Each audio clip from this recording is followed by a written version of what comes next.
Ilan na ba yung nakagawa sa atin ng kasalanan na pinatawad natin? Grabe yung yung statement na yun, no? Parang ikaw talaga yung walang kasalanan, no? Ikaw talaga yung magpapatawad, no?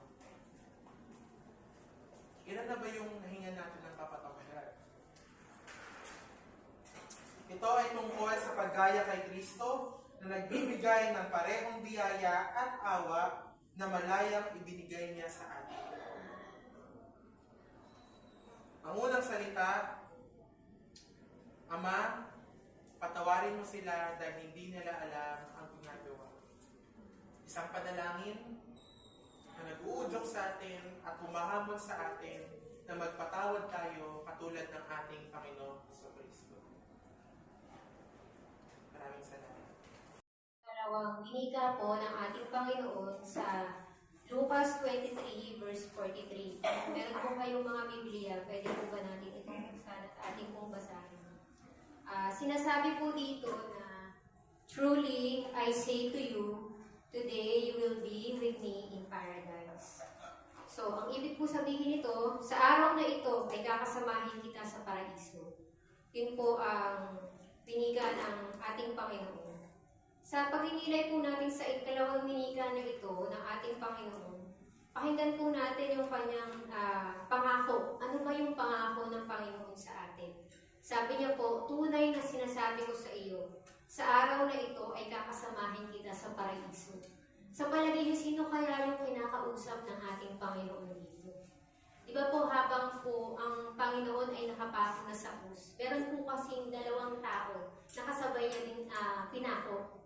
Yung nasa kanan po niya at saka yung nasa kaliwa. So yung nasa kanan po niya, alam niyo po ba kung anong pangalan niya? Ang tinutukoy po kasi doon is hindi po pare, hindi rin po propeta, at hindi din po disipulo yung kinakausap ng Panginoon doon. Ang kinakausap niya po doon ay isang kriminal. Yung kriminal po na yun, isa po siyang magnanakaw. At base po sa pagsasearch po, ang pangalan po niya ay si San Dimas or yung si Dimas. Dimas po ang tawag sa kanya.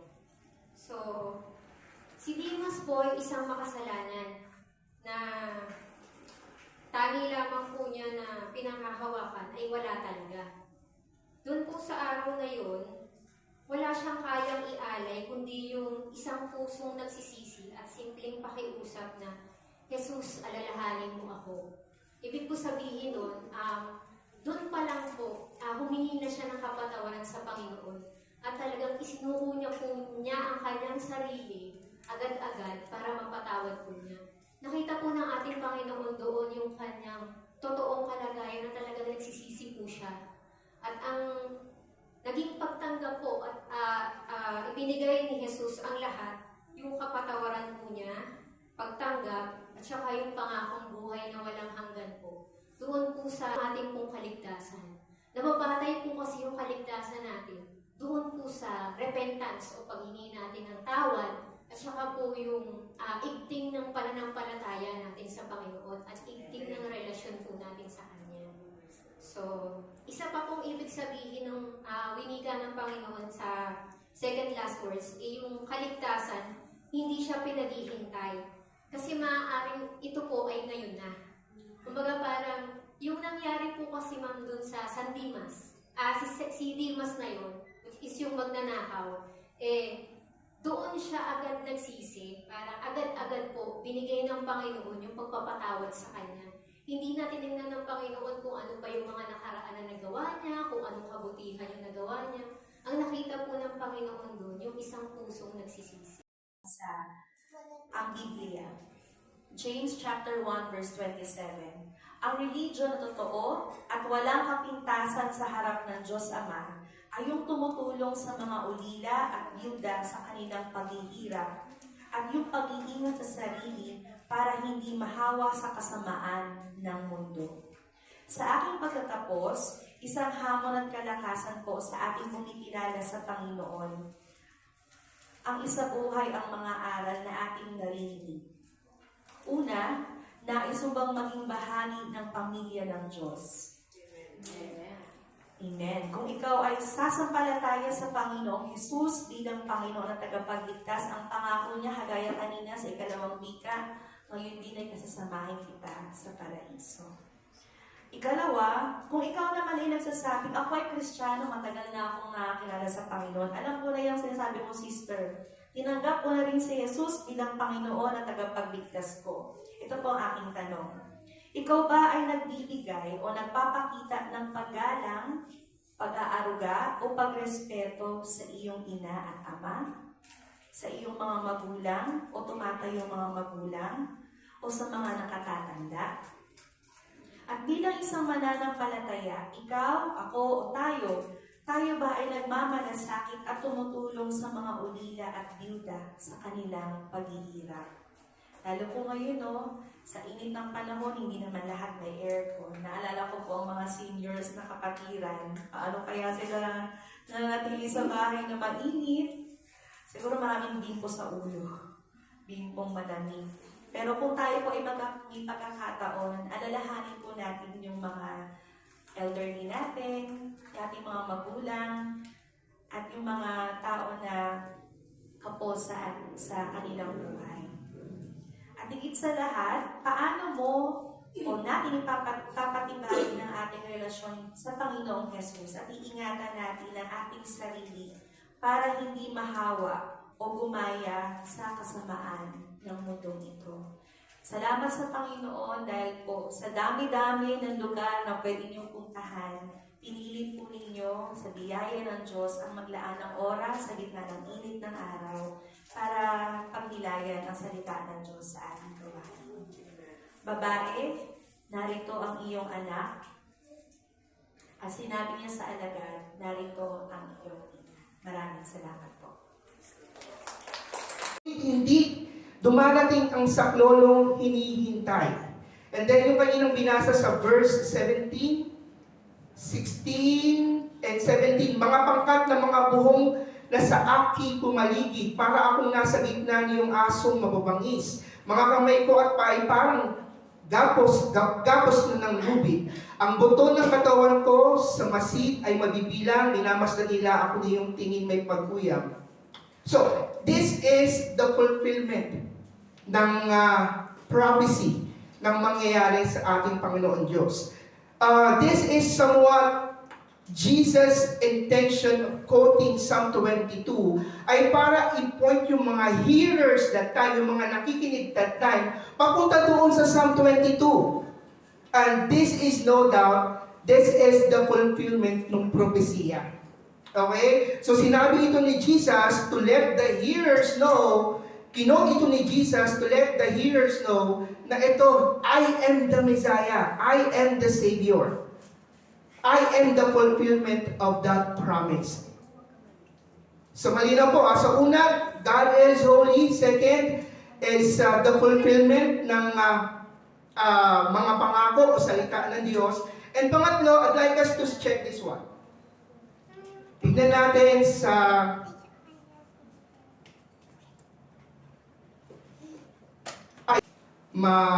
mag-reflect sa verses na ito. Again, this is a prophecy.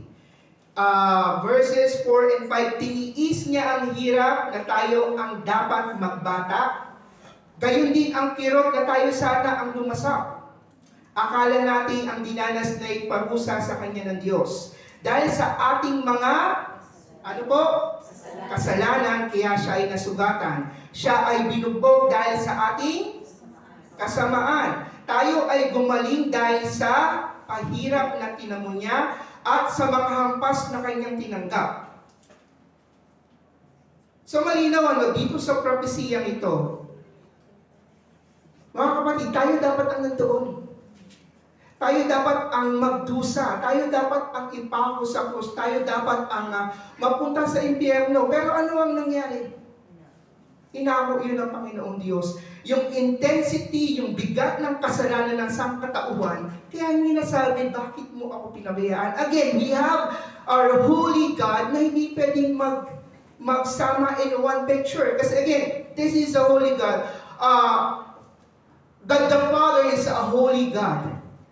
Nawala siya sa sin somewhat simply because Jesus, Hindi siya nawala in a sense, literal, kundi si Jesus, dala-dala niya ang kasalanan ng sangkatauhan na dapat tayo ang dumanas ng mga iyon.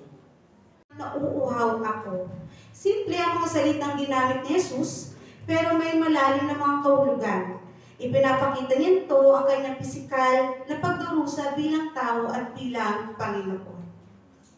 Ang mga salitang nauuhaw ako ay hindi lamang ito ay patungkol sa pisikal na pagkauhaw, kundi simbolo rin ito na matinding pagdurusa at pagiging tao ni Jesus.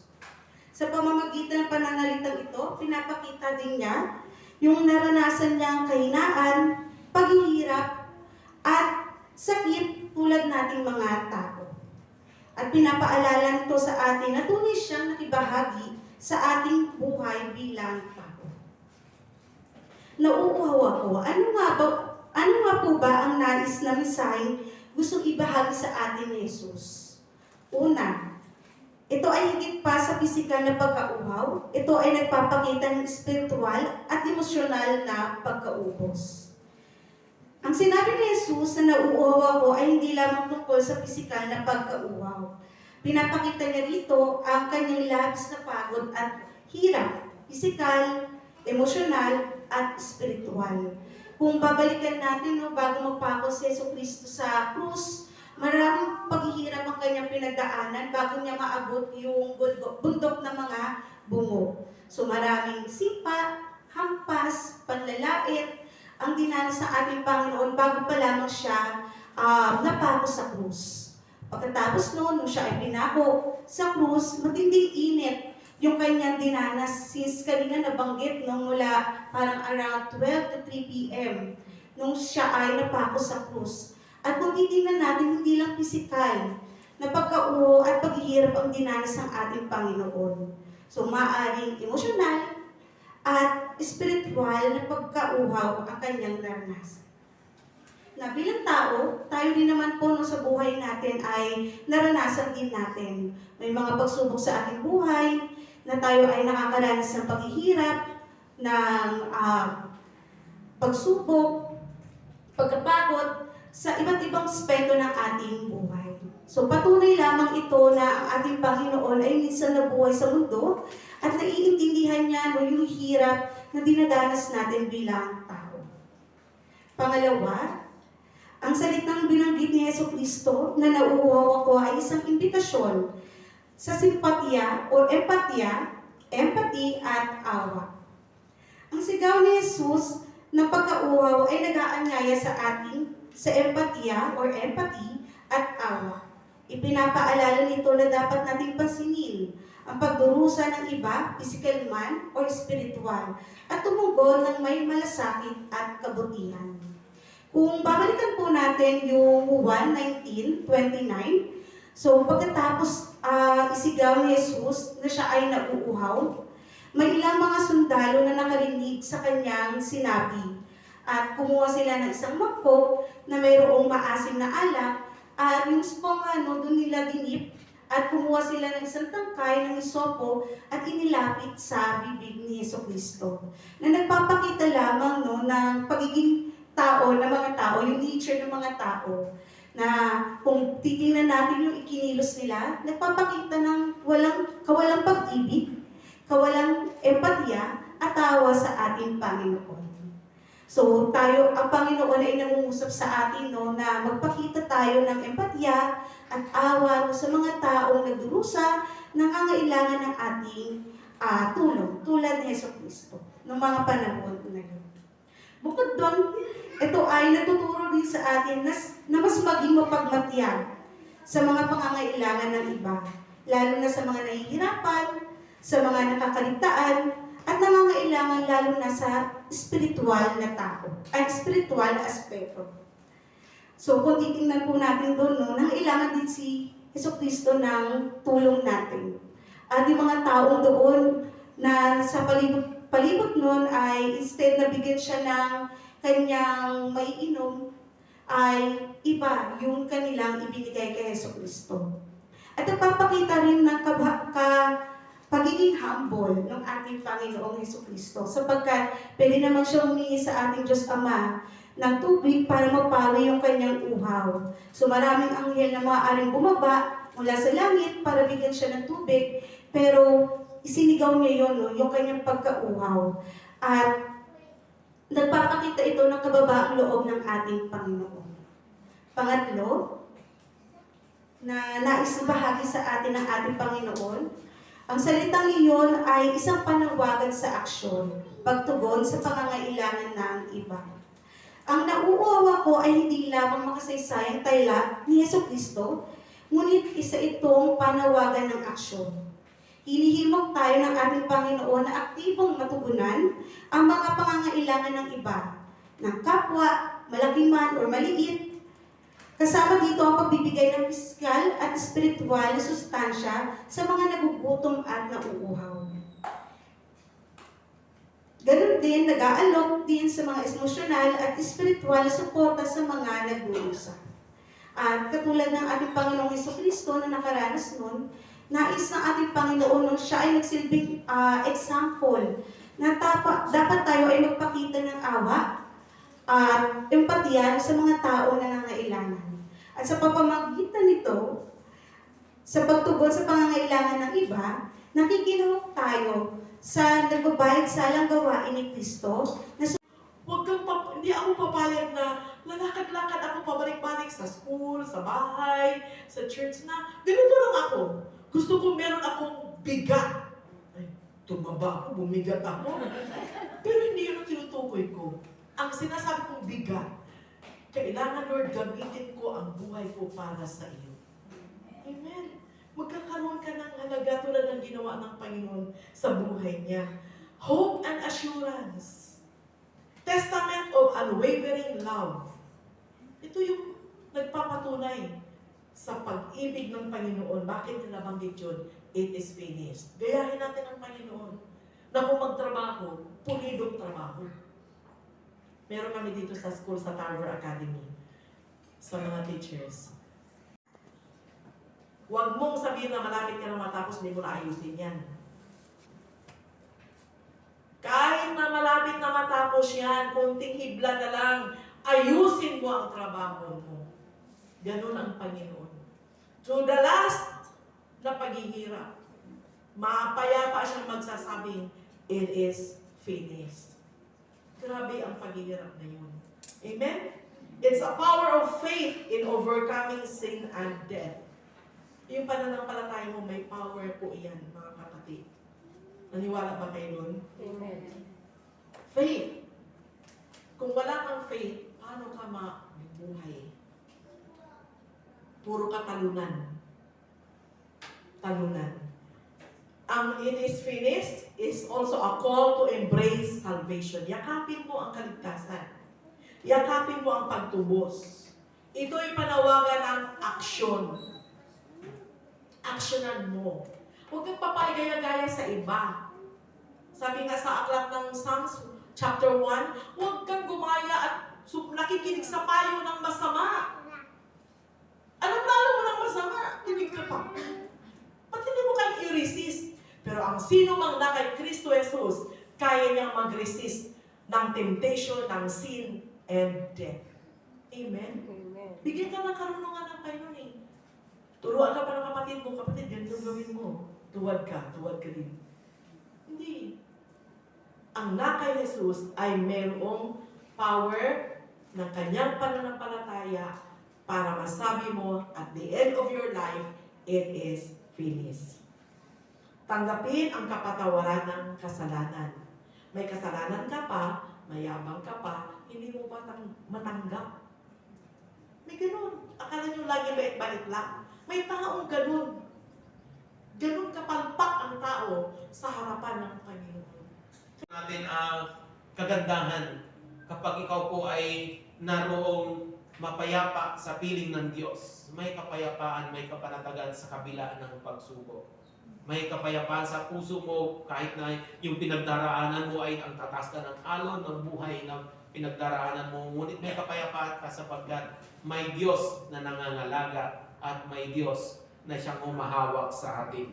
Isang pamana ng pananampalataya at pagtitiwala. Ang huling gawain ito ng pagsuko ay sumisimbolo sa buhay ni Jesus ng pagsunod at pag-ibig na nag-iiwan ng isang pangmatagalang pamana ng pananampalataya at pagtitiwala para sa mga sumusunod na henerasyon. Pananampalataya, pagtitiwala para sa sumusunod na henerasyon.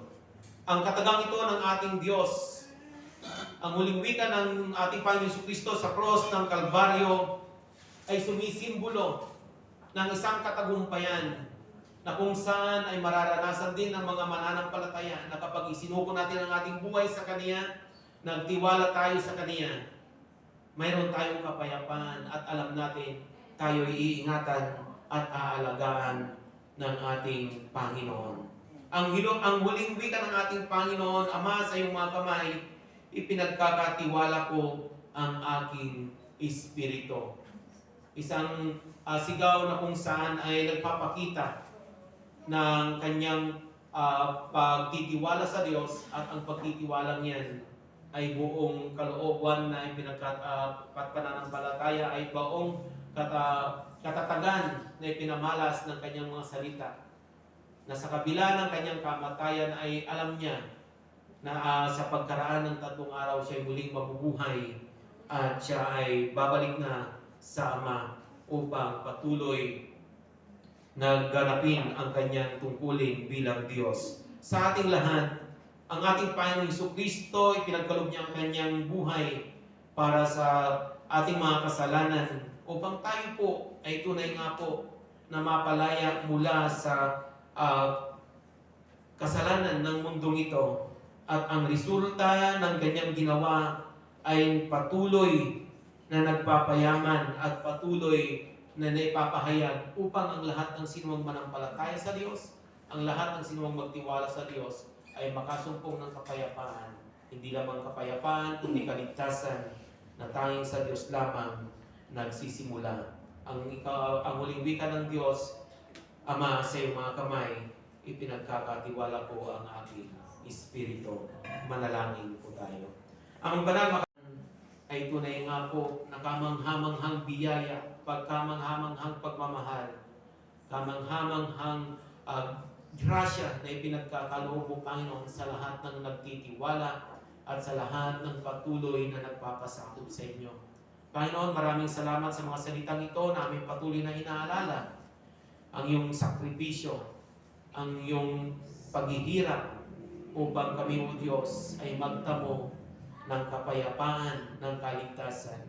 Salamat, Panginoon, sa mga katagang ito, na as we reflect on your 7 last word, O God, patuloy po namang mapaningas ang aming pananampalataya at patuloy po kaming magtiwala sa aming pagpapatuloy na pananampalataya at pagsunod sa inyo.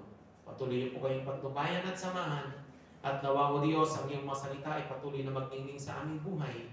May apply po namin sa araw-araw. Ito po ang dalangin sa pangalan ni Jesus. Amen.